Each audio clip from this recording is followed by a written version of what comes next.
خیرونه دا وخت د شپې 3:30 بجې کېدو والا دي او زمونږ په شان په سیاست او سیاسي موضوعاتو مین ملګري کوي هغه ځواب راکوي د الیکشن باقاعده نتایج چې کوم الیکشن کمیشن مرتب کړي دي هغه شروع شوي دي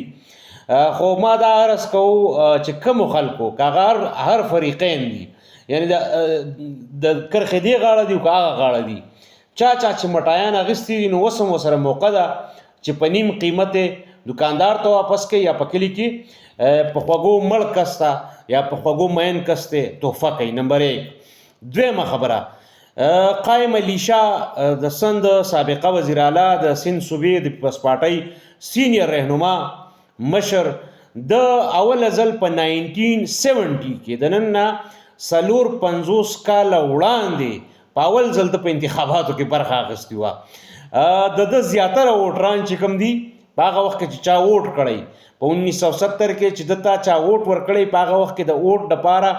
21 سال شرط و نو چا چې دته ووټ ورکړی په هغې کې به 90% خلک مړی او هغه نن بیا هغه صاحب قائم علي شاه سیټ وګټه پاکستان پیپلز پارټۍ دپاره او انټرسټینګلی دا انبیټیبل پاتې شوی دی. انبیټیبل مطلب دا چې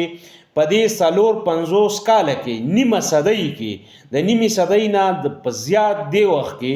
چې کلم د الیکشن کړی دی نو انبیټیبل پاتې شوی دی. باقي د الیکشن کمیشن آفیشل ریزلټس چې کوم دي دا اوس راځي. آزاد امیدواران په 2018 کې هم 28-30 کسان کامیاب شوي دې پرله د آزاد امیدوارانو شرح شاید لږ سیوای د آزاد امیدوارانو سره د پاکستان تحریک انصاف حمایت یافته همي نو فرق په پریوزي خو په آزاد امیدوارانو کې د نورو جماعتونو خلک هم په لیډ کې دي نو دغلته لږ کنفیوژن پیدا شوی دی. ګورو چې اوخ په کومه ډډه سملي ریزلټ تاسو هم ګورئ موږ هم ګورو وخت په وخت به سره ګپې هم لګو ځکه موږ له هسې هم خوب نه راځي او بیا خو چې کله داسې ګرم وي نو بیا وده کېدل خو مناسب هم نه دي. کورم ودان.